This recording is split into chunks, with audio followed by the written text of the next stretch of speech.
Okay, सो अब हम शुरू करेंगे अपने 3D ज्योमेट्री के पहले लेक्चर से। ऑलरेडी अगर आपको याद होगा तो वेक्टर्स की क्लास को शुरू करने से पहले हमने 11th वाले पार्ट में जो 3D ज्योमेट्री आता है 11th के अंदर, उसका एक वीडियो देखा था और उसके बेसिस पे हमने 11th का जो एनसीईआरटी है उसको एक बार कवर भी कर लिया था, जिसमें कि हम distance formula, section formula, mid point, बाकी कोऑर्डिनेट्स क्या होते हैं, जैसे 3D प्लेन में कोऑर्डिनेट्स कैसे निकाला जाता है, ये सब चीजें जो है इंट्रोडक्शन टू 3D ज्योमेट्री वाला हिस्सा हम ऑलरेडी देख चुके हैं। तो यहाँ पे उसका कंटिन्यूएशन होगा। दूसरी चीज है, वेक्टर्स पढ़ने का रीजन ये था कि कहीं ना कहीं हम यहाँ पे बहुत सारे जो कॉन्सेप्ट होंगे, बहुत सारे इनफैक्ट सारे कॉन्सेप्ट में कहीं ना कहीं वेक्टर्स का यूज किया जाएगा। कोई भी कॉन्सेप्ट उठा के देख लेना 3D ज्योमेट्री में, उसको समझाने के लिए vectors as a tool use किया गया है, इसीलिए वेक्टर्स समझना हमारे लिए जरूरी था। ओके, तो अब जैसे 3D ज्योमेट्री की बात करें तो हम कहीं ना कहीं पूरा का पूरा जो खेल होता है वो होता है, सबसे पहले कोई भी अगर एक पॉइंट स्पेस पे आता है तो उसके कोऑर्डिनेट्स क्या होते हैं। तो इस पे मैं ज्यादा डिस्कशन नहीं करने वाला, बिकॉज ये ऑलरेडी हम लोग 11th वाले 3D में देख चुके हैं। अभी फिलहाल आपके सामने क्या है, x axis, y axis, z axis. तो ये तीन एक्सिस हो गए। इन तीन एक्सिस में हमने एक क्यूबॉइड डाल रखा है। इस क्यूबॉइड में जो ये पॉइंट पी दिख रहा है, ये पॉइंट पी जो एक्चुअली में दिख रहा है स्टूडेंट्स, ये कहीं ना कहीं स्पेस में होगा। कहाँ पे होगा ये पॉइंट? ये पॉइंट हवा में है, ठीक है। और इस पॉइंट के कोऑर्डिनेट्स क्या दिए हुए हैं? X, y, z. तो हमको पता होना चाहिए कि आखिर ये एक्स क्या होता है, ये वाई क्या होता है और ये जेड क्या होता है। तो जैसे अपन 2D मतलब 2 डायमेंशनल सिस्टम में देखते थे कि अगर कोई एक पॉइंट है जो एक्स वाई प्लेन पे, उसका मान लो 3,4 वो है, 3,4 डिस्टेंस कोऑर्डिनेट्स है। तो 3,4 का मतलब होता है कि आपको तीन तीन यूनिट कहीं ना कहीं एक्स एक्सिस के अलोंग मूव करना है, 4 यूनिट कहीं ना कहीं वाई एक्सिस के अलोंग मूव करना है या उसके पैरेलल मूव करना है। तो यहाँ पे भी अगर हम बोलते हैं 2,3,4, तो 2,3,4 मतलब आपका जो पॉइंट होगा वो एक्स एक्सिस के अलोंग 2 यूनिट्स मूव करना है, वाई एक्सिस के अलोंग 3 यूनिट्स मूव करना है एंड जेड एक्सिस के अलोंग 4 यूनिट्स मूव करना है। अगर हम यहाँ पे देखें तो इस डायग्राम में आप ये कह सकते हो कि हो सकता था आप पहले ओ से सी की तरफ गए हो। अब अगर आप ओ से सी की तरफ गए हो तो आप एक्स एक्सिस के अलोंग मूव किए हो, तो ये डिस्टेंस कितना हो जाएगा? ओसी की वैल्यू हो जाएगी एक्स। ओसी की वैल्यू कितनी हो जाएगी? ओसी की वैल्यू यहाँ पे हो जाएगी एक्स। फिर हो सकता है कि आप सी पॉइंट से, अब आपने क्या किया, आप चले गए क्यू पॉइंट पे, सी पॉइंट से चले गए आप क्यू पॉइंट पे। तो अब आपने जो मूवमेंट किया है ये वाई एक्सिस के पैरेलल मूव किया है, ये आपने वाई एक्सिस के पैरेलल मूव किया है। तो अब इसकी वैल्यू कितनी होगी? सी से लेके क्यू का ये डिस्टेंस होगा वाई। और अब आप कहीं ना कहीं एक्स वाई प्लेन पे हो। अब एक्स वाई प्लेन से, मान लो वो स्क्रीन था, एक्स वाई प्लेन था आपका स्क्रीन। अब आप आते हो स्क्रीन से बाहर आना चाहते हो, स्क्रीन से बाहर आना चाहते हो तो क्यू से आप कहाँ आना चाहते हो? पी की तरफ आना चाहते हो, ठीक है। क्यू से कहाँ आना चाहते हो आप? पी की तरफ आना चाहते हो। तो अब ये जो पी पॉइंट है ये कहीं ना कहीं स्पेस में होगा और इसके कोऑर्डिनेट्स है एक्स, वाई, जेड। अब जो ये पी क्यू है, ये पी क्यू का लेंथ कहीं ना कहीं जेड के बराबर होगा। तो ये आइडिया आई थिंक सबके दिमाग में क्लियर है। फिर आगे क्या लिखा हुआ है? If we assume i j k unit vector along x y and z axis, तो उस पॉइंट पी का पोजीशन वेक्टर हो जाएगा x i cap plus y j cap plus z k cap. तो ये चीज तो आइडिया होगा। अब बात करते हैं कि यहाँ पे हमको जानना क्या है। तो गाइस कहीं ना कहीं दो चीजें हमको देखनी है पूरे चैप्टर में, ठीक है। एक देखना है 3 डायमेंशनल लाइन, कोई भी लाइन जो स्पेस में है उसका इक्वेशन निकालना। दूसरा एक प्लेन। अब जैसे 2D में क्या होता था स्टूडेंट्स, अगर आप याद करोगे तो 2 डायमेंशनल में हम स्ट्रेट लाइन ही पढ़े हैं एक तरीके से, राइट। तो यहाँ पे क्या होगा, प्लेन भी 3D में हो सकता है, एक ऐसा प्लेन जो 3 डायमेंशनल हो, वो भी सिचुएशंस होते हैं। तो कहीं ना कहीं प्लेन का भी इक्वेशन बनता है। और लाइंस, लाइंस भी 3 डायमेंशनल होती हैं, मतलब 3 डायमेंशनल इन द सेंस हम किसी लाइन को स्पेस में रिप्रेजेंट कर सकते हैं। तो अगर कोई लाइन हमको स्पेस में दिख रही है तो उस लाइन को कैसे पहचाना जाए या उसकी लाइन की इक्वेशन को कैसे लिखा जाए, ठीक है। तो हमारा टारगेट वो होने वाला है। आज की क्लास में हम कहीं ना कहीं लाइन की इक्वेशन निकालना सीखेंगे। अब लाइन की इक्वेशन निकालने का अगर हम थोड़ा सा याद करें टू डायमेंशनल चीजों के साथ, ठीक है, टू डायमेंशनल चीजों के साथ, तो टू डायमेंशनल सिस्टम में, 2D सिस्टम के अंदर अगर हमको इक्वेशन ऑफ लाइन लिखना होता था, अगर हमको इक्वेशन ऑफ लाइन लिखना होता था, तो हमने ना कुछ केसेस पर रखे थे। एक हमने पढ़ रखा था point slope form, point slope form जिसको 1 पॉइंट फॉर्म कहते थे। फिर हमने पढ़ रखा था 2 पॉइंट फॉर्म, फिर हमने पढ़ रखा था स्लोप इंटरसेप्ट फॉर्म, फिर हमने पढ़ा था नॉर्मल इंटरसेप्ट जिसमें एक्स और वाई दोनों दिए हुए, फिर आखिरी में नॉर्मल फॉर्म, उस लाइन पे परपेंडिकुलर वगैरह वो चीजें दी हुई थी। क्या ये चीजें याद है कि ये मतलब क्या हो गया, कि क्या पूछा जा रहा है?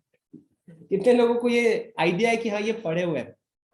हमें इक्वेशन की जरूरत नहीं है, मैं बस इतना कहना चाहता हूँ कि आई थिंक आपको याद होगा ना कि ये चीजें हमने पढ़ रखी है। हमने 2D के अंदर मतलब कि लाइन के इक्वेशन को निकालने के ये सारे तरीके पढ़े थे। अब अगर उसमें आप एक चीज याद करोगे तो एक पॉइंट होता था, एक चीज होती थी, एक कॉन्सेप्ट होता था जो बहुत इंपॉर्टेंट होता था, एक कॉन्सेप्ट होता था जो कि बहुत इंपॉर्टेंट होता था, that is slope, that is slope. ठीक है, कौन बताना चाहेगा स्लोप क्या होता है? कौन बताना चाहेगा? मैंने सबका हैंड रेस किया है, कौन बताना चाहेगा स्लोप क्या होता है? राघवेंद्र ने, चलो ठीक है, राघवेंद्र बताइए।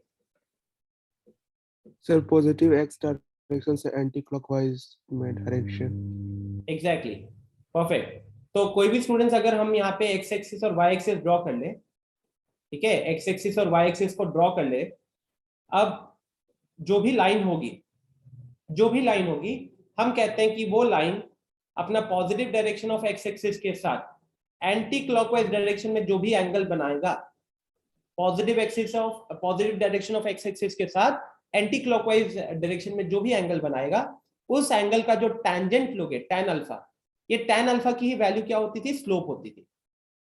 क्या होती थी? ये होती थी स्लोप, राइट? तो अल्टीमेटली हमको यहां से पता क्या चलता था? हमको यहां से पता चलता था कि उसका इंक्लिनेशन क्या है, उसका इंक्लिनेशन क्या है, राइट? अच्छा, अब एक छोटा सा सवाल पूछना है मेरे को। आप बताइए कि सोचो, ये सवाल आई थिंक मैं जब वेक्टर पढ़ा रहा था तो राघवेंद्र, आनंद, 2-3 लोगों ने पूछा था कि सर 3D में स्लोप होता है क्या? 3D में स्लोप चीज एग्जिस्ट करती है? क्या लगता है सबको? स्लोप हमको क्या बताता है? स्लोप हमको कहीं ना कहीं पोजीशन बताता है, position in the sense angle बता देता है। अल्टीमेट टारगेट क्या है स्लोप का? एंगल बता देता है। तो आप बताइए, थोड़ा सोचिए सब कोई, क्या 3D में भी स्लोप होने के चांसेस हैं? शिवम कह रहा है आई थिंक यस, अनिमेश कह रहा है शायद नहीं, आनंद कह रहा है सर होता होगा, राघवेंद्र कह रहा है नो, आनंद कह रहा है यस, दिव्यांशु कह रहा है यस, आध्या कह रही है यस, आर्यन का कहना है नो, दीक्षा का कहना है यस। तो बहुत क्लियर है ना, यहाँ पे कंफ्यूजन आ रहा है? Now the answer is no, answer is no. Slope बोलकर एज सच कोई चीज 3D में नहीं आती है। क्यों? अब आते हैं इस क्यों, ऐसा क्यों? लाइन अल्टीमेटली हमने स्लोप का अगर यहाँ पे डेफिनेशन पर है तो हमने ये बोला है कि स्लोप लाइन जो है पॉजिटिव एक्स के साथ जो एंगल बनाता है वो एंगल का टेंजेंट है। तो स्टूडेंट्स ऑटोमेटिकली ऑटोमेटिकली आपको ये भी पता चल जाता था ना कि वो वाई एक्स, अगर एक्स के साथ एंगल पता चल गया तो हम वाई के साथ भी एंगल बता पाते थे कि नहीं बता पाते थे? बताइए। तो ये ग्रीन कलर से जो ये एंगल मार्क किया, ये कितना होगा एंगल? ग्रीन कलर से जो एंगल मार्क किया है ये कितना होगा?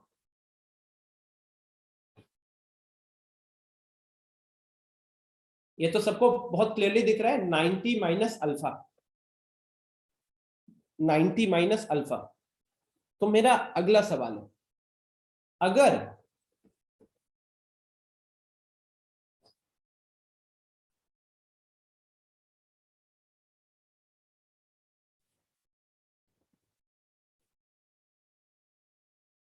इनफैक्ट यहाँ क्या बता रहा हूँ, पीछे वाले स्लाइड पे चलता है। ये सोचिए कि ये O से ना, O से मैंने P को ज्वाइन करके एक्सटेंड कर दिया। क्या किया हूं मैं? O से P को ज्वाइन करके एक्सटेंड कर दिया हूं, ठीक है? O से P को ज्वाइन करके एक्सटेंड कर दिया हूं। तो मेरा सवाल है कि अगर मैंने आपको बता दिया कि ये जो लाइन मैंने ग्रीन कलर की बनाई है, ये लाइन एक्चुअली ओरिजिन से पास कर रही है और P पॉइंट से पास कर रही है, ये भी बता दिया। और उसमें मैंने आपको और एक इंफॉर्मेशन दे दिया कि ये वाली जो लाइन है, ये पॉजिटिव एक्स एक्सिस के साथ अल्फा एंगल बना रही है। पॉजिटिव एक्स एक्सिस के साथ अल्फा एंगल, मान लो अल्फा को कोई वैल्यू दे दिया, 30 डिग्री दे दिया, 30 डिग्री। क्या आप वाई एक्सिस और जेड एक्सिस के साथ कितना एंगल बन रहा होगा बता पाओगे? Y axis and z axis के साथ कितना एंगल बन रहा होगा बता पाओगे? सोचिए सब कोई। सिंपल सा क्या बोला मैंने बोला कि एक स्पेस में आपको लाइन दे दिया है और वो लाइन हमारा पॉजिटिव एक्स एक्सिस के साथ 30 डिग्री का एंगल बना रहा है।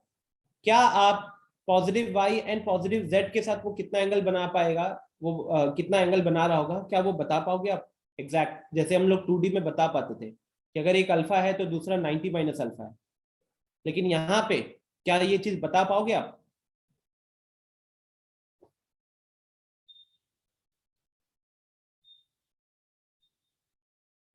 आनंद कह रहा है कि सर वाई के साथ 60 डिग्री या जेड के साथ नहीं बता सकते।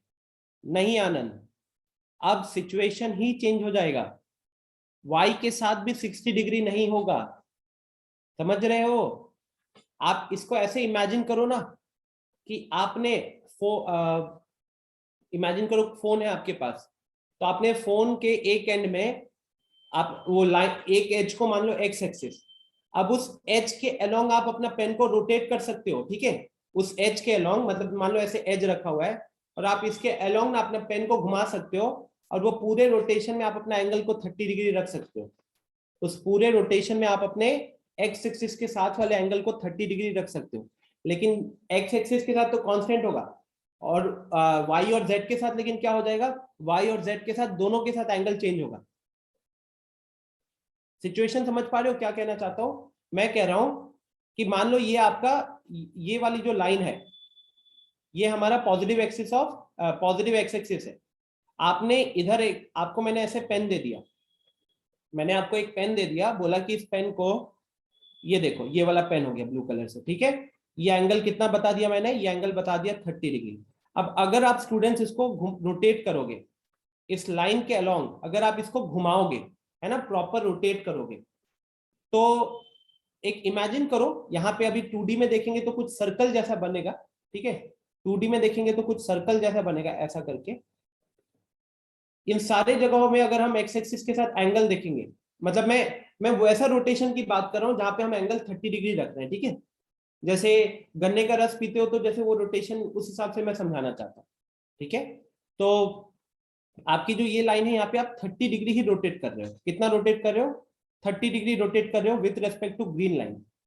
लेकिन जब आप वो रोटेशन परफॉर्म करोगे तो डोंट यू थिंक कि y के साथ एंगल चेंज होते रहेगा, z के साथ एंगल चेंज होते रहेगा? x के साथ तो कांस्टेंट है, लेकिन y और z दोनों के साथ अलग अलग होगा। समझ पा रहे हो इस चीज को क्या सब कोई? जिन जिन का आंसर यस था, क्या ये चीज समझ पा रहे हो? तो यहां से हम क्या समझे? यहां से हमको ये पता चल गया कि अगर एक लाइन का, एक लाइन जो स्पेस में है, अगर उसका हमारा एक एक्सिस के साथ एंगल दिया हुआ है, तो उसके बेसिस पे हम बाकी दोनों एक्सिस के साथ एंगल नहीं बता सकते। उसके साथ हम बाकी दोनों एंगल्स नहीं बता सकते, ठीक है? तो वो स्लोप वाली चीज कहीं ना कहीं यहाँ पे वैलिड नहीं हुई, क्योंकि स्लोप तो यही कहता था कि पॉजिटिव एक्स के साथ क्या एंगल बना रहा है, बट वो कहीं ना कहीं हमको एक प्रॉपर, मतलब हमें ना प्रॉपर वो देता था, आइडिया देता था कि अच्छा लाइन ऐसी ही होगी। यहाँ पे वो आइडिया देना मुश्किल है। हमें पता था कि अच्छा एक्स के साथ अगर 30 है तो पॉजिटिव वाई के साथ 60 होगा, यहाँ पे ये चीज नहीं बोल सकते।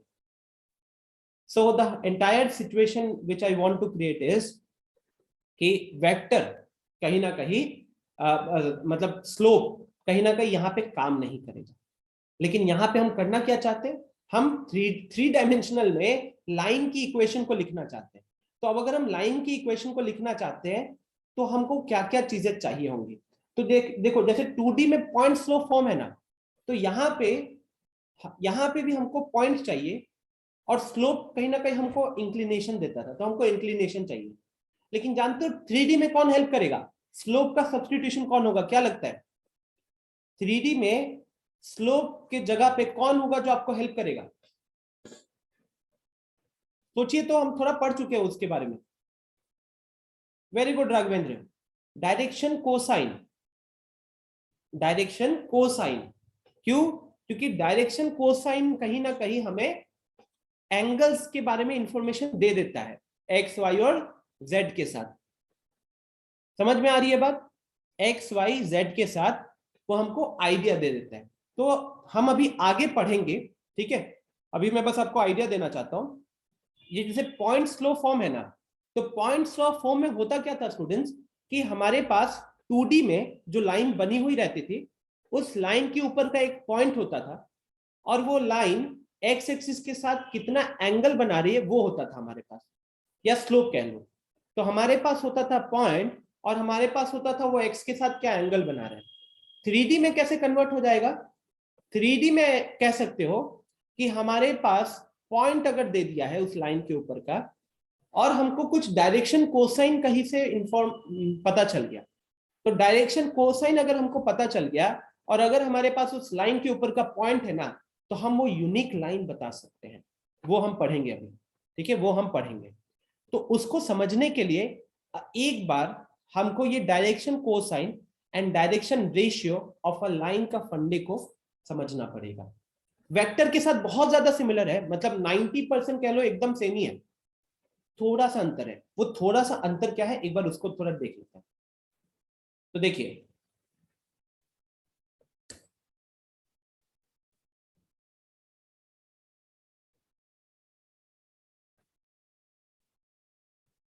अब हम पढ़ेंगे direction cosine and direction ratios of a line.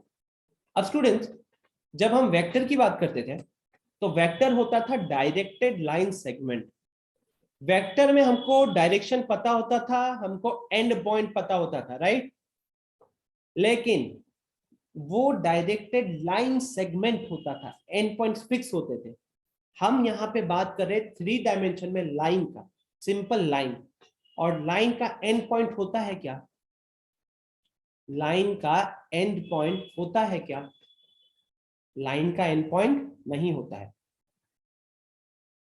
ठीक है? लाइन का एंड पॉइंट नहीं होता है। तो अब ये कह सकते हो कि ये जो ग्रीन कलर वाली लाइन है, ये जो ग्रीन कलर वाली लाइन है, अगर मैं आपको ऐसे कहूं, अगर मैं अभी आपको ऐसे कहूं कि ये जो लाइन है, ये आपका x axis, y axis and z axis के साथ अल्फा बीटा गामा बना रहा है एंगल्स। क्या बना रहा है? Alpha beta gamma. तो अगर ये x axis, y axis and z axis के साथ अल्फा बीटा गामा एंगल बना रहा है, तो वहां पे अपने डायरेक्शन कोसाइंस क्या हो जाएंगे? अपने डायरेक्शन कोसाइंस हो जाएंगे cos alpha, cos beta and cos gamma, right? ये हो जाएंगे। बट इसमें ना एक छोटा सा कैच है। वो कैच क्या है कि सर आपने तो जैसे लाइन बनाया है, उसका तो कहीं ना कहीं आपने पॉइंट को, देखो एंगल लेना है तो वो कहीं ना कहीं हमको ओरिजिन से पास कराना पड़ रहा था। क्या करना पड़ रहा था? ओरिजिन से पास कराना पड़ रहा था, ठीक है? उस पर भी हम थोड़ा देर में डिस्कस कर लेंगे। लेकिन क्योंकि लाइन की बात हो रही है, तो लाइन का तो डायरेक्शन ऐसा भी हो सकता है, ऐसा भी हो सकता है। और अगर ये ऐसा हो गया, तो मान लो ये एक्स एक्सिस था, ये वाई एक्सिस था, ये जेड एक्सिस था, और ये वाला एंगल मैंने आपको अल्फा दे रखा है। ये वाला अगर एंगल मैंने आपको अल्फा दे रखा है स्टूडेंट्स, तो फिर ये वाला एंगल कितना हो जाएगा? ये वाला एंगल कितना हो जाएगा इस बार? ये क्या है? ये वही लाइन है, वही लाइन है। लेकिन अब हम ओरिएंटेशन के अकॉर्डिंग देख रहे हैं ना। अब हम लाइन के इस वाले हिस्से का एंगल देख रहे हैं, लाइन के इस वाले हिस्से का एंगल देख रहे हैं एक्स वाई और जेड एक्सिस के साथ। तो अब ये एंगल कितना बन रहा होगा? अब ये एंगल बन रहा है 180 माइनस अल्फा। सिमिलरली वो बीटा, अगर y के साथ बीटा बना रहा था, तो ये वाला हिस्सा y के साथ कितना बनाएगा? 180 माइनस बीटा बनाएगा। ये वाला अगर z के साथ गामा बना रहा था तो ये वाला हिस्सा z के साथ क्या बनाएगा, 180 माइनस गामा बनाएगा। तो अब अगर हम यहाँ पे इस वाली लाइन के लिए डायरेक्शन कोसाइन देखेंगे ना, तो इस वाली लाइन के लिए डायरेक्शन कोसाइन होगा cos of 180 minus alpha, cos of 180 minus beta and cos of 180 minus gamma. ठीक है, अब 180 cos ऑफ 180 माइनस अल्फा क्या होता है, माइनस कॉस अल्फा।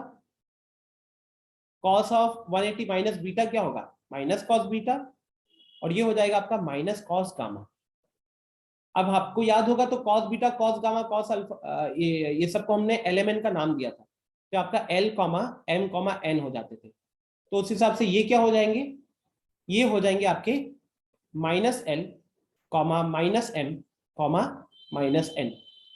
ठीक है, minus l comma minus m comma minus n. So the point which you have to be clear कि अगर इस तरीके से लाइन है तो लाइन के तो दो डायरेक्शन होते हैं ना, लाइन के दो डायरेक्शन होते हैं, आप दोनों एंड पॉइंट्स को खींच सकते हो। एक तरीके से कह लो ये बाई डायरेक्शनल होता है। तो अब इस हिसाब से therefore DC's direction cosines of a line are either L, M, N और minus L, minus M, minus L, minus M, minus N।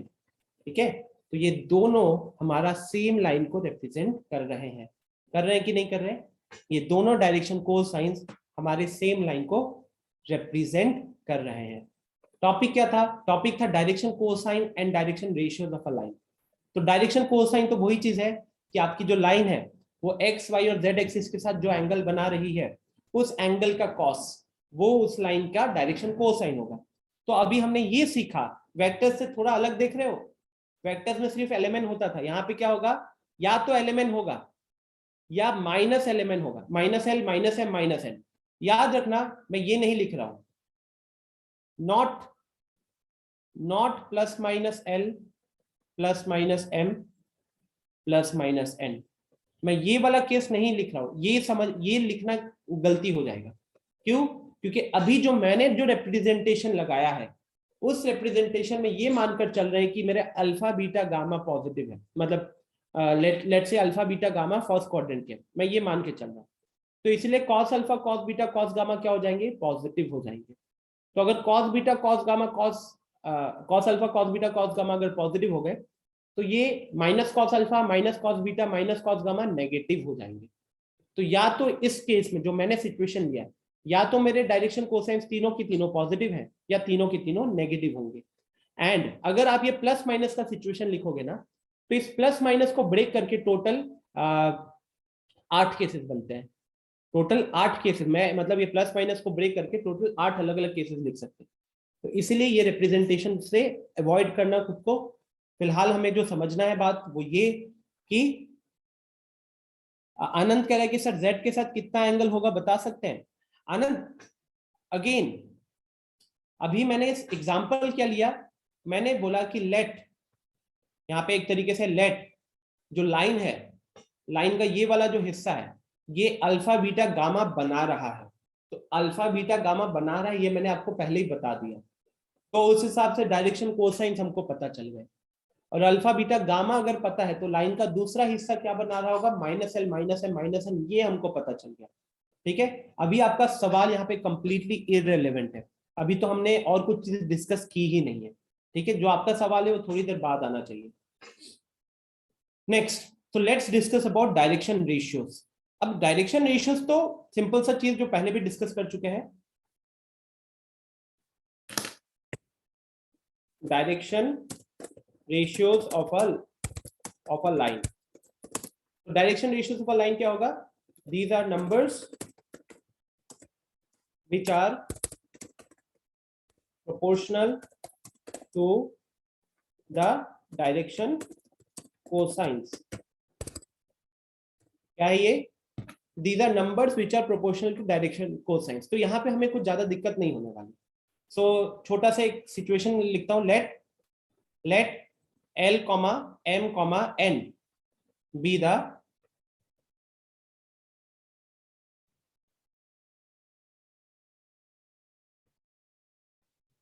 direction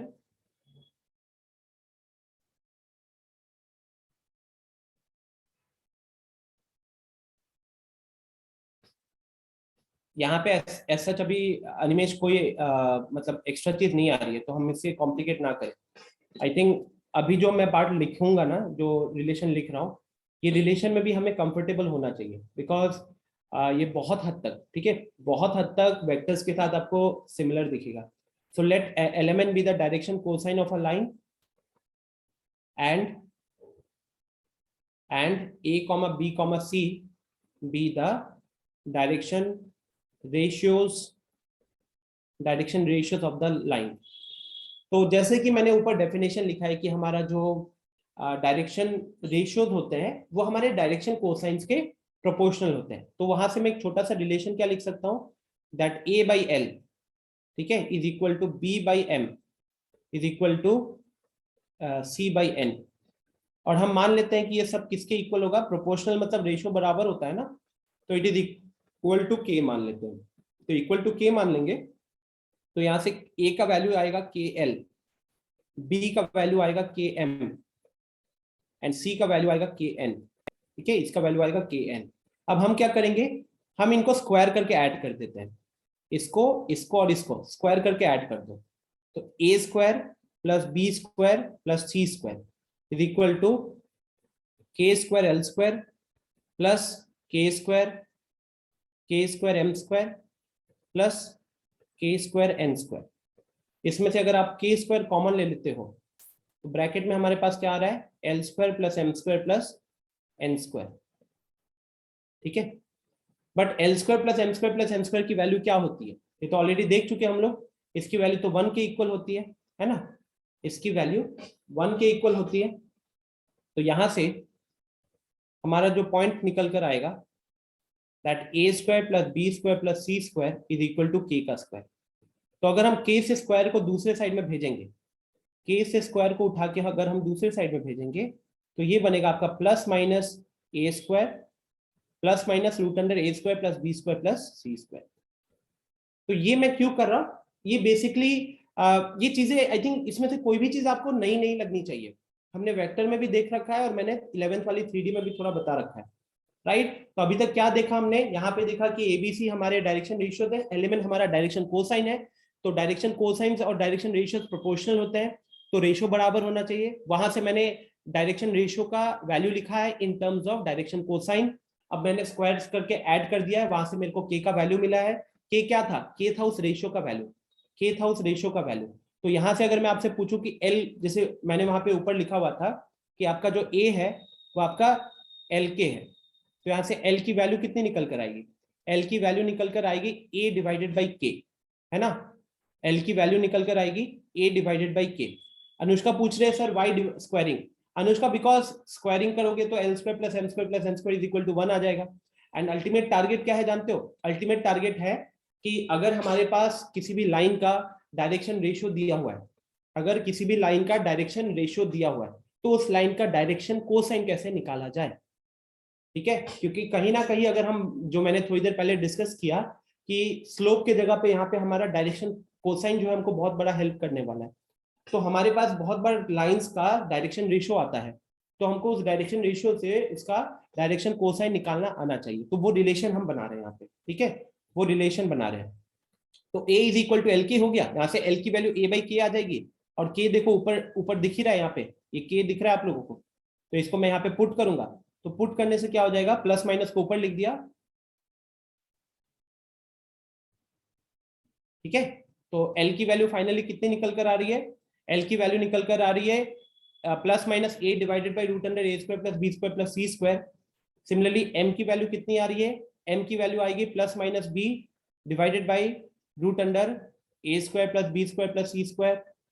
and lastly n की वैल्यू, तो एन की वैल्यू कितनी हो जाएगी, तो plus minus c divided by root under A square plus B square plus C square. ठीक है, तो ये है छोटा सा रिलेशन।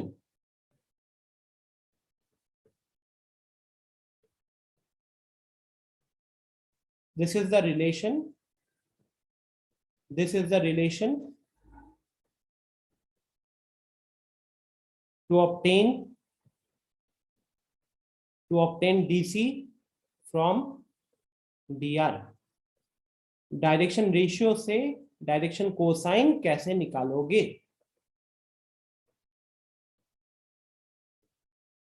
ठीक है, तो अभी तक क्या क्या चीजें दिखी हुई देखो, थोड़ा सा किसी को हैवी लग रहा होगा, बट एक बार वापस से जल्दी से रिपीट कर रहा हूं। What is direction cosine? तो डायरेक्शन कोसाइन वही है कि आपका जो लाइन है वो एक्स वाई जेड के साथ क्या एंगल बनाता है, उसका कॉस। तो यहाँ पे लाइन के केस में हमको ये देखने को मिला स्टूडेंट्स कि लाइन को अगर हम ओरिजिन से पास करवा देते हैं, लाइन को अगर हम ओरिजिन से पास करवा देते हैं, तो कहीं ना कहीं लाइन दो एंगल्स बनते हुए, दो सिचुएशंस बनते हुए दिख रहे हैं। एक जो ओरिजिन मतलब क्योंकि दो डायरेक्शन वाली लाइन होती है ना, तो एक होगा जो ओरिजिन से एक डायरेक्शन की तरफ जा रही है लाइन, और दूसरा होगा ओरिजिन से दूसरे डायरेक्शन की तरफ जा रही है। तो एक सिचुएशन में मैंने बोला कि अल्फा बीटा गामा एंगल बन रहा है, तो वहां पे अपने डायरेक्शन कोसाइन हो जाएंगे cos alpha cos beta cos gamma, और दूसरे केस में हो जाएगा minus cos alpha minus cos beta minus cos gamma. ठीक है, तो यहाँ हमको ये जानने को मिला कि direction DCs of a line, यहाँ पे डीसीज ऑफ अ लाइन दो केसेस बनेंगे, एलएमएन या फिर minus l minus m minus n वाला। फिर मैंने बात किया डायरेक्शन रेशियो का, तो डायरेक्शन रेशियो में मैंने ये बोला कि ये कुछ नहीं है, आपके नंबर्स है जो कि डायरेक्शन कोसाइंस के साथ प्रोपोर्शनल होते हैं। एग्जैक्टली सेम डेफिनेशन का यूज किया हूं जो अपन वेक्टर्स में किए थे। अब यहाँ पे मैंने बोला कि अगर हमको एबीसी किसी लाइन का डायरेक्शन रेशियो दिया हुआ है और एलएमएन मेरा डायरेक्शन कोसाइन है, तो मैं एक छोटा सा रिलेशन देखना चाहता हूँ डायरेक्शन कोसाइन और डायरेक्शन रेशियो के बीच में। हमको पता है कि वो प्रोपोर्शनल है, बट अगर मेरे पास डायरेक्शन रेशियो है और मैं डायरेक्शन कोसाइन निकालना चाहता हूं, तो मुझे क्या करना पड़ेगा? मुझे ये वाला रिलेशन यूज करना पड़ेगा। ठीक है, ये वाला रिलेशन यूज करना पड़ेगा। एक बार मैं आपको एनसीईआरटी पे ले जाना चाहता हूं, तो ये आपका एनसीईआरटी है। ठीक है, अब यहाँ ना कुछ बेसिक चीजें हैं स्टूडेंट्स जो आपको ध्यान में रखनी है, जैसे ये वाला part. Hence, from 1, the DCs of the line are L is equal to plus minus A by root under this, M is equal to plus minus B by root under this, N is equal to plus minus C by root under this. लिखा हुआ है where depending on the desired sign of K, either a positive or a negative sign is to be taken for LMN. मतलब यहाँ पे या तो हम तीनों जगह पे प्लस लेंगे या हम तीनों जगह पे माइनस लेंगे। ध्यान रखना, ऐसा नहीं कि आप वो वाला सिचुएशन बना रहे हो। ठीक है, तीनों जगह पे प्लस या तीनों जगह पे माइनस। इसके नीचे वाले पार्ट को पढ़ना ज्यादा इंपॉर्टेंट है। This part is very important. For any line if a comma b comma c are direction ratios of a line, अगर कोई भी लाइन के लिए एबीसी उसके डीआरस हैं, तो के ए के बी के सी, मतलब उन्हीं डीआरस को अगर फिर से आपने किसी नंबर से मल्टीप्लाई कर दिया, तो जो नए सेट ऑफ नंबर्स बनेंगे ना, वो भी क्या होंगे? वो भी एक नया डीआर हो जाएगा। याद करना, वेक्टर में भी हमने बात किया था, डीसी किसी भी वेक्टर का डायरेक्शन कोसाइन फिक्स्ड होता था, लेकिन डायरेक्शन रेशियो फिक्स नहीं होता था। डायरेक्शन रेशियो इनफाइनाइट होते थे। यहाँ पे भी सेम फंडा है, किसी भी लाइन का डायरेक्शन रेशियो इनफाइनाइट हो सकता है। ठीक है, तो आगे की लाइन क्या लिखी हुई है? आगे की लाइन लिखी हुई है, so any two set of direction ratios of a line are also proportional. मतलब अगर एक लाइन के हमारे पास दो अलग अलग सेट है डायरेक्शन रेशियोज के, तो वो क्या होंगे? वो प्रोपोर्शनल होंगे। ठीक है, उनका रेशियो सेम होगा। और आखिर में also for any line there are infinitely many sets of direction ratio. किसी भी लाइन के लिए हमारे पास infinite set of direction ratios होंगे। ठीक है, मैं आपको यहां से ही टेक्स्ट पढ़ा रहा हूं because this is more than sufficient to understand the logic. Okay, this is more than sufficient. Now what is the next concept? Relation between direction cosine of a line. अब यहाँ पे इन्होंने एक छोटा सा डेरिवेशन दे रखा है। ये डेरिवेशन हमने वेक्टर्स में ऑलरेडी कर रखा हुआ है, तो मैं अब दोबारा से ये डेरिवेशन नहीं बताऊंगा। ठीक है, सो नेक्स्ट कॉन्सेप्ट। अच्छा, एक बार उससे पहले जल्दी से इस क्वेश्चन का आंसर बताना। इसका आंसर बताना, direction cosine of x y and z axis.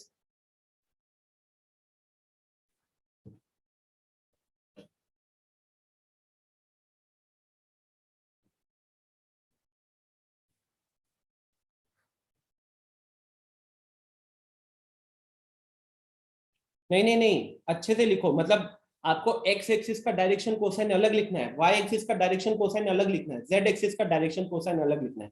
अब आपको पता है कि डायरेक्शन कोसाइन कहीं ना कहीं एल एम एन के फॉर्म में होंगे ना, तो आप अगर एक्स एक्सिस का डायरेक्शन कोसाइन बता रहे हो राघवेंद्र, कोई भी जो लोग बता रहे हैं, आपको 3 नंबर्स लिखने हैं, ठीक है, आपको 3 नंबर्स लिखने हैं। गलत है दिव्यांशु?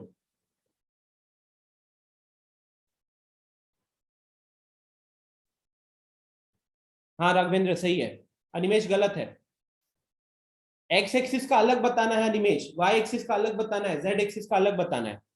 अल्टीमेटली अगर देखोगे तो एक्स एक्सिस भी तो कोई लाइन बना, एक्स एक्सिस भी तो एक लाइन ही है ना, एक्स एक्सिस एक लाइन है, वाई एक्सिस एक लाइन है, जेड एक्सिस एक लाइन है।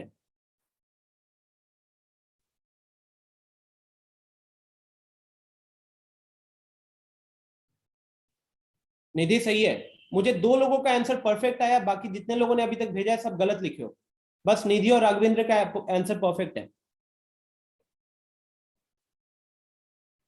देखो what is the logic, direction cosine के लिए आपको पहले ये देखना पड़ेगा ना कि एक्स एक्सिस तीनों एक्सिस के साथ क्या एंगल बना रहा है।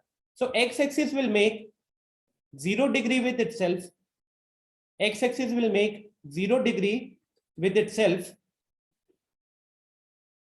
and 90 degree with y and z axis, है कि नहीं? x axis क्या होगा, खुद के साथ तो 0 डिग्री बना रहा है, और y एक्सिस और z एक्सिस के साथ कितना बनाएगा, 90 डिग्री बनाएगा।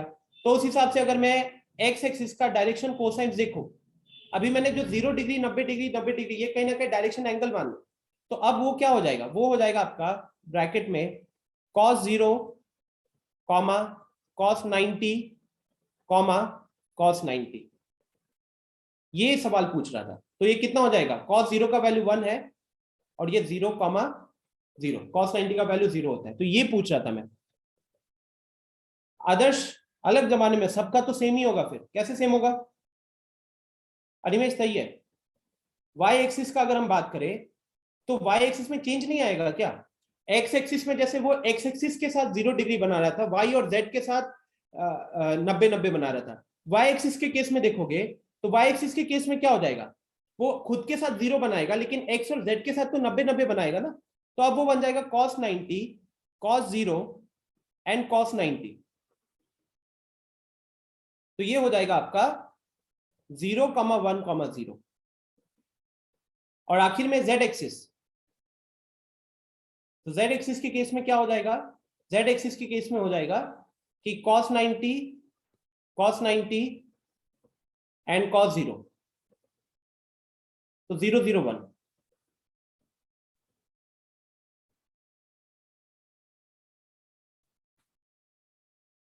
राइट, तो आपका फाइनल आंसर क्या होना चाहिए था, आपका फाइनल आंसर होना चाहिए था ये जो आखिर में जो लिखा है ना ब्रैकेट के अंदर 1,0,0 0,0 0,1,0 0,0,1, ठीक है, ये पूछा हूं मैं।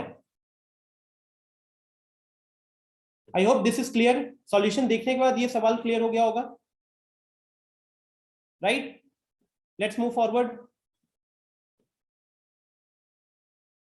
So next concept, relation between the direction cosines of a line. अभी स्टूडेंट्स मैंने आपको एनसीईआरटी पे दिखाया था कि उन्होंने वहां पे छोटा सा प्रूफ ऑलरेडी वहां पे दे रखा है, तो अपने को बस जो चीज इंपॉर्टेंट है मैं सीधे बता रहा हूँ, L² plus M² plus N², इसकी वैल्यू क्या हो जाएगी, इसकी वैल्यू 1 होगी, where L, M, N are the DC's direction cosines of the line of the line, ठीक है। तो L² plus M² plus N² is equal to 1, खाली इतना याद रखना है और बाकी वहां पे देख लेना, मुझे ऐसा कोई फायदा उसका नहीं दिखा था, बताने में टाइम वेस्ट होगा मेरा भी, ठीक है। इंपॉर्टेंट चीज यहाँ पे next, direction cosine of a line passing through 2 points, अगला कॉन्सेप्ट है DC of a line passing through 2 points, है ना, direction cosine of a line passing through 2 points. तो यहाँ पे सिंपल सा फंडा अगर मैं समझाना चाहूँ, देखो अब ये ना बहुत आसान आसान पार्ट है, मतलब ये जो पहला एक्सरसाइज है ये आपको बहुत पानी जैसा दिखेगा। तो यहाँ पे पॉइंट है P, यहाँ पे पॉइंट है P, यहाँ पे पॉइंट है Q।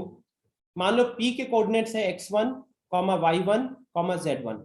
Q के कोऑर्डिनेट्स है x2, y2, z2। अब मैंने P और Q को ज्वाइन कर दिया। ये तो आई थिंक सबको समझ में आ रहा है कि अगर स्पेस में हमको कोई भी 2 पॉइंट दे देगा ना, जैसे अगर मैंने स्क्रीन पे 2 पॉइंट मार्क कर दिया और अगर आपको बोला चलो एनोटेशन ऑन है, इस लाइन बनाओ, लाइन बना के दिखाओ, तो सबको एनोटेशन ऑन है, लाइन बनाओ, P और Q से पास करना चाहिए। सब कोई सेम ही लाइन बनाएंगे ना, बनाओ स्क्रीन पे, देखते हैं कौन बनाता है।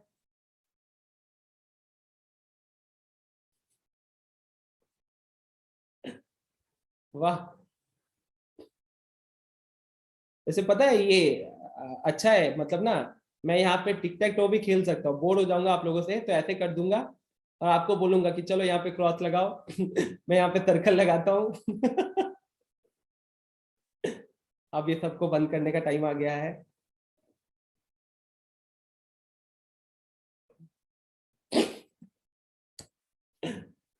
ओके, सो अच्छा है ना, वैसे बोर हो जाएंगे तो फिर यहीं पे टिक टैक टो खेलेंगे तो माय पॉइंट इज, अभी जो लाइन है, the line is passing through P and Q। Okay, the line is passing through P and Q, direction cosine निकालना है, ठीक है। So let the line pass through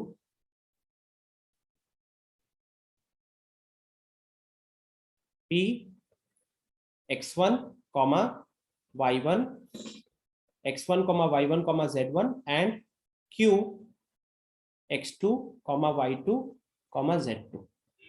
मुझे स्टूडेंट्स इसका सिर्फ और सिर्फ डायरेक्शन कोसाइन चाहिए, ठीक है। तो मैं थोड़ा सा यहाँ पे अगर वेक्टर का हेल्प ले लूँ, अगर मैं थोड़ा सा यहाँ पे वेक्टर का हेल्प ले लूँ, तो PQ वेक्टर आप लोगों को तो याद ही होगा। PQ वेक्टर क्या होता था, कैसे निकालते थे हम निकालते थे x2 minus xi i cap plus y2 minus y1 j cap plus z2 minus z1 k cap, कहते हैं ना, ठीक है। अब ये कह सकते हो कि जब मैं PQ वेक्टर लिख रहा हूं ना, तो मेरा स्टार्टिंग पॉइंट और एंड पॉइंट दोनों फिक्स है, बट जो उस वेक्टर के पैरेलल अगर देखोगे, अगर इसके पैरेलल में ऐसा भी तो सिचुएशन क्रिएट कर सकता था मैं, उसको उठा के मैंने नीचे डाल दिया। तो डायरेक्शन कोसाइन निकालने के लिए हम अगर थोड़ा सा वेक्टर का हेल्प ले ले तो कोई दिक्कत नहीं होने वाला, क्लियर। तो अब हमको इससे ये पता चल जाएगा कि जैसे वेक्टर में आप लोगों को बताता था कि आई जे के आगे जो भी लगा हुआ है हम उसको DR बोलेंगे, डायरेक्शन रेशियो बोलेंगे। तो यहाँ पे here dr of line PQ, देखो यहाँ पे ना ये बहुत छोटे छोटे कॉन्सेप्ट है, वहां पे प्रूफ वगैरह की जरूरत नहीं, हमको इंस्टेंट बोलना आना चाहिए। जैसे अगर हमको पता चल गया कि मेरा लाइन जो है वो P और Q से पास कर रहा है, तो उसका DR क्या होगा, तो आप उसका DR बोलोगे, डायरेक्शन रेशियो बोलोगे x2 minus x1, y2 minus y1, z2 minus z1। ये क्या हो जाएगा स्टूडेंट्स, ये हो जाएगा उसका डायरेक्शन रेशियो। और जब उसका डायरेक्शन रेशियो हमको पता चल गया, तो हम उसका डायरेक्शन कोसाइन तो निकाल सकते हैं, क्योंकि मैंने थोड़ी देर पहले वो जो प्रूफ दिखाया था आप लोगों को, ये वाला जो प्रूफ दिखाया था, इस प्रूफ में हमने क्या सीखा था, इस प्रूफ में तो हमने यही सीखा था ना, this is the relation to obtain direction cosine from direction ratio. ये रिलेशन क्या था स्टूडेंट्स, डायरेक्शन कोसाइन ऑब्टेन करना था। तो जब ये टॉपिक हम पढ़ रहे हैं जहां पे हमको 2 पॉइंट से पास करने वाली लाइन का डायरेक्शन कोसाइन जानना है और हमको सिर्फ और सिर्फ दोनों पॉइंट के कोऑर्डिनेट्स पता है, तो हम क्या करेंगे, हम पहले वहां से निकालेंगे डायरेक्शन रेशियो और डायरेक्शन रेशियो निकालने के बाद हम निकालेंगे डायरेक्शन कोसाइन। डायरेक्शन रेशियो कैसे निकालेंगे, सीधा difference of x coordinate comma difference of y coordinate comma difference of z coordinate. और अब DC कैसे हो जाएगा, DC, तो DC ऑफ लाइन PQ, मैं अब उसी का लॉजिक यूज करूंगा, DC ऑफ लाइन PQ ये आपका हो जाएगा x2 minus x1 divided by mod P Q कह लो, ठीक है, divided by mod P Q, comma y2 minus y1 divided by mod P Q, comma z2 minus z1 divided by mod P Q. और यहाँ पे mod P Q क्या है,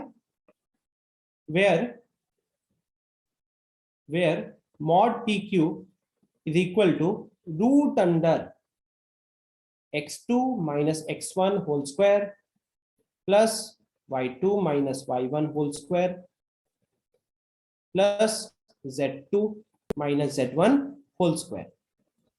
बोलिए, I hope ये समझ में आ गया होगा। कोई डाउट है किसी के भी मन में, बताइएगा।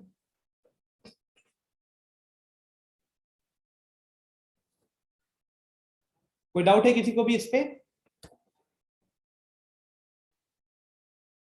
अगर कोई भी डाउट है प्लीज रेज योर हैंड। क्या डाउट है बताइए मेरे को जल्दी से।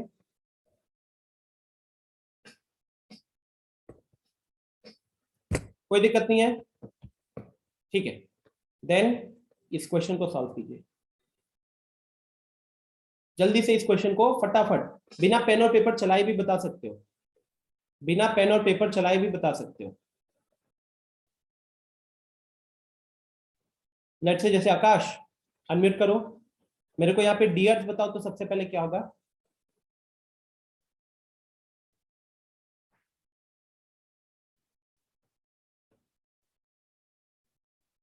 आकाश, यहाँ पे हम दो पॉइंट को ज्वाइन करके उसका डायरेक्शन कोसाइन जानना चाहते हैं।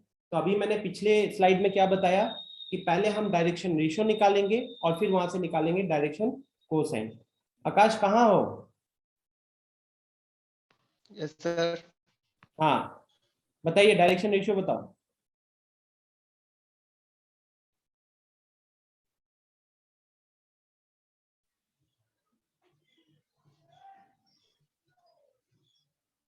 बोलो,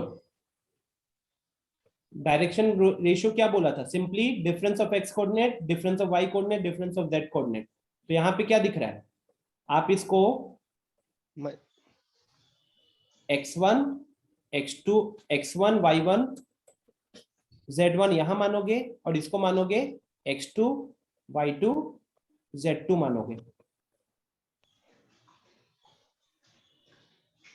तो x2 माइनस x1 करेंगे तो क्या हो जाएगा, 1 माइनस ऑफ 2 हो जाएगा, 1 माइनस ऑफ -2 हो जाएगा। अनुष्का गलती हो गई क्या? फिर ये हो जाएगा 2 माइनस 4 और ये हो जाएगा आपका 3 माइनस ऑफ -5, 3 माइनस ऑफ -5। अरे दिव्या आर्या क्लास कर रही है। दिव्या एक बार अनम्यूट करना।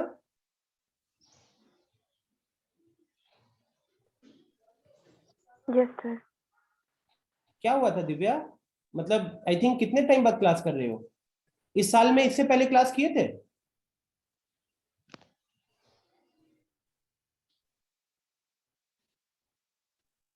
हाँ, मुझे तो याद ही नहीं कि आपने इससे पहले क्लास किया था। आई मीन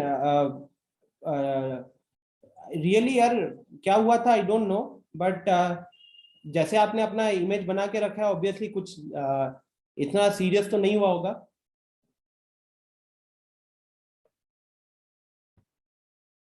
हैट्स ऑफ यार, आई मीन इस क्लास में गर्ल्स में तो आपको कोई बीट नहीं कर सकता नॉन सीरियसनेस के मामले में, और स्कोर्स भी आपके वैसे ही आते हैं फिर।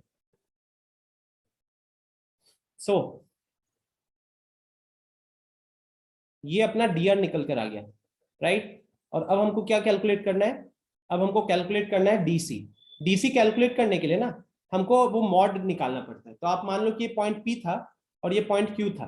तो एक बार अगर हम पी क्यू का मॉड कैलकुलेट कर ले तो पी क्यू का मॉड आपका आ जाएगा रूट अंडर 3 का स्क्वायर प्लस -2 का स्क्वायर प्लस 8 का स्क्वायर।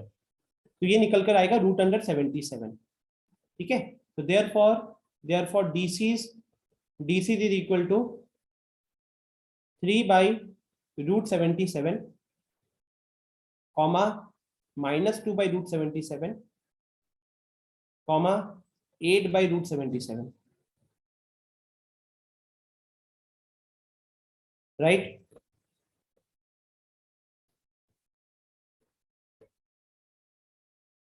आई just feel like removing Divya यार, मैं रिमूव कर रहा हूँ तुमको ऐसे, because I don't think you are serious. जाओ जिसको जो बोलना है बोल दो, रिमूव। या तो क्लास करो अच्छे से या बिल्कुल मत करो। ओके तो ये था डीसी का क्वेश्चन।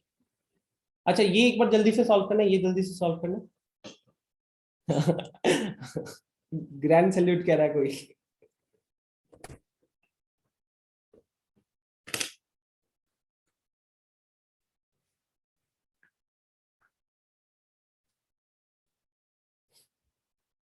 थिंक गाइस, थिंक कैसे सॉल्व करोगे इसको।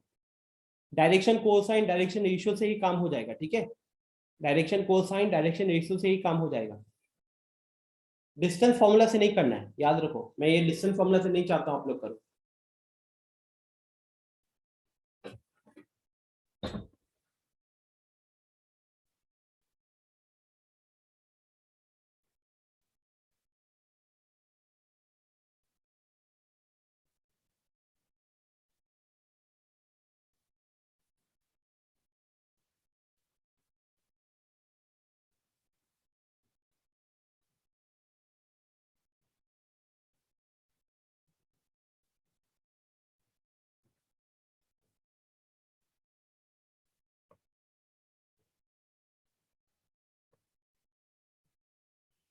सोचिए, मैं 2 मिनट में सॉल्यूशन डिस्कस कर रहा हूँ, ठीक है। अच्छा इसके बाद क्लास है क्या आप लोगों की? अगर क्लास नहीं है तो 5-10 मिनट एक्सटेंड करने का सोच रहा हूँ, अगर क्लास है तो फिर एक्सटेंड नहीं करूंगा।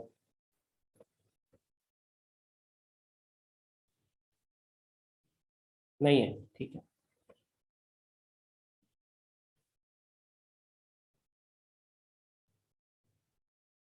नेक्स्ट क्या तैयार किया हूँ, equation of finance please.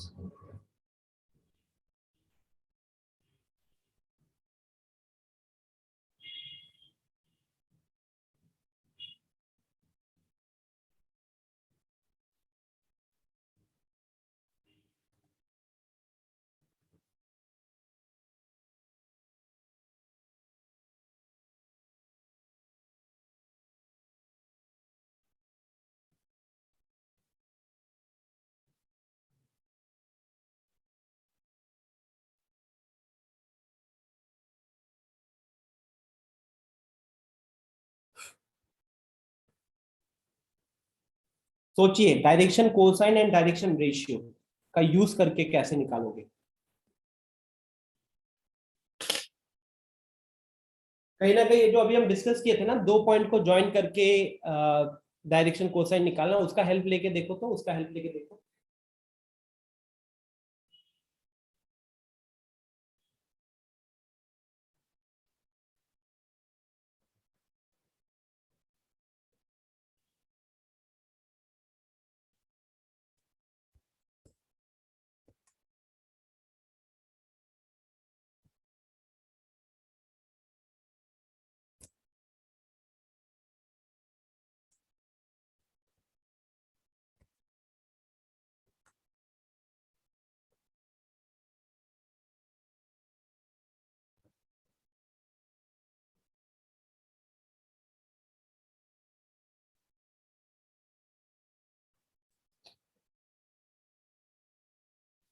Aryan कह रहा है कि सर सिर्फ डायरेक्शन रेशियो से ही हो जा रहा है। हाँ हो जाएगा, रेशियो से भी हो जाएगा, कोसाइन से भी हो जाएगा।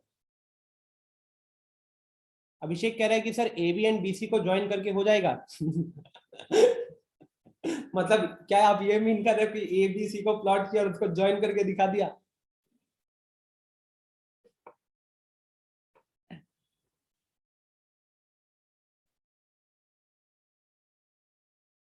ओके सुनिए, फर्स्ट ऑफ ऑल सुनिए सबको, एक approach, first approach,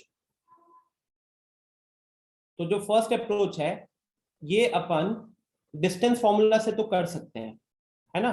distance formula से कर सकते हैं, जहां पे आपने ये दिखा दिया, जहां पे आपने पहले कैलकुलेट किया A B B C and A C, right. आपने कैलकुलेट किया A B B C and A C, और उसके बाद आपने क्या किया, तो उसके बाद आपने किया A B plus B C is equal to AC. Okay, AB plus BC is equal to AC. आपने ये चीज की, right. So first thing calculate किया AB BC AC, और फिर आपने दिखा दिया कि AB plus BC is equal to AC. ये तो हमको ऑलरेडी पता है. सेकेंड अप्रोच क्या होगा? सेकेंड अप्रोच है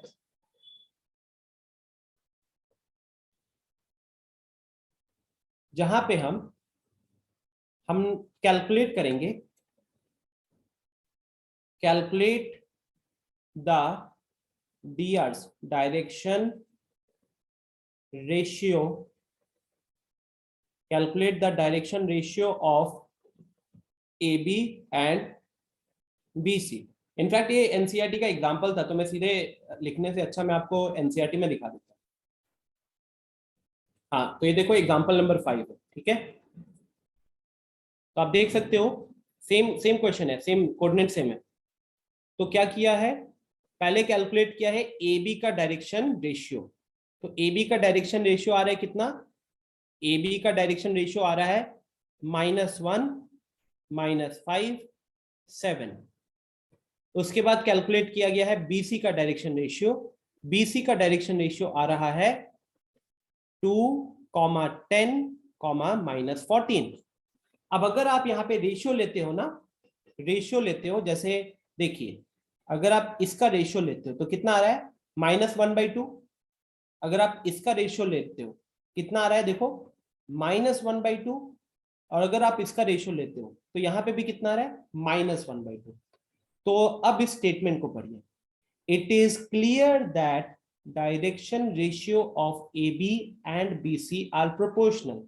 हमको स्टूडेंट्स यहाँ पे ये देखने को मिला कि AB एंड BC के जो डायरेक्शन रेशियोज हैं ये प्रोपोर्शनल दिख रहे हैं.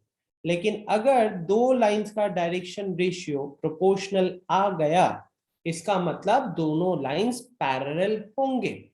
क्योंकि स्टूडेंट्स अगर दो लाइंस का डायरेक्शन रेशियो प्रोपोर्शनल आ गया, मतलब दोनों लाइंस का डायरेक्शन कोसाइन भी प्रोपोर्शनल होगा. और अगर डायरेक्शन कोसाइन भी प्रोपोर्शनल हो गया, मतलब कि वो जो लाइन है वो आपका एक्स वाई और जेड एक्सिस के साथ बराबर का एंगल बना रहा है. अब अगर बराबर का एंगल बना रहा है तो या तो सेम लाइन होगा या फिर पैरेलल लाइन होगा. ठीक है, तो इसीलिए यहाँ पे लिखा हुआ है hence AB is parallel to BC. लेकिन ये कोलिनियरिटी नहीं प्रूव किया है इसने, तो अभी खाली इतना ही ना पता चला है कि दोनों लाइंस पैरेलल है. कोलिनियर का मतलब क्या है? कोलिनियर का मतलब हुआ कि ABC तीनों एक ही लाइन के ऊपर आने चाहिए. तो अगर हम इस सॉल्यूशन को देखें तो हमने एक DR बनाया है AB का, दूसरा DR निकाला है हमने BC का.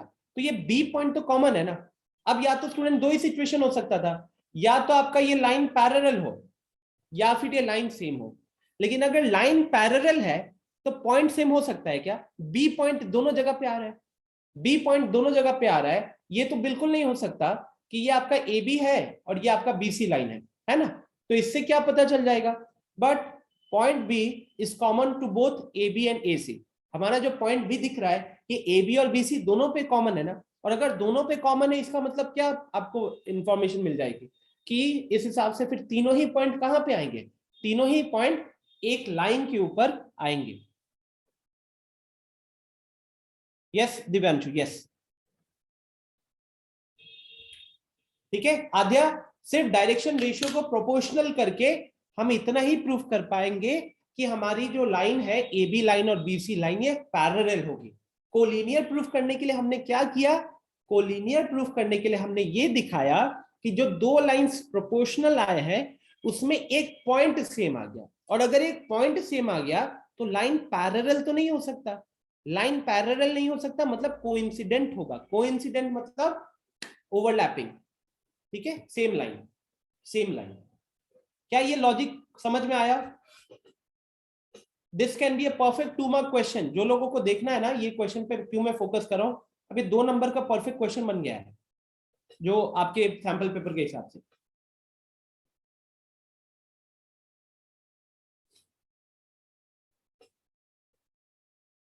ठीक है, समझ में आया सबको?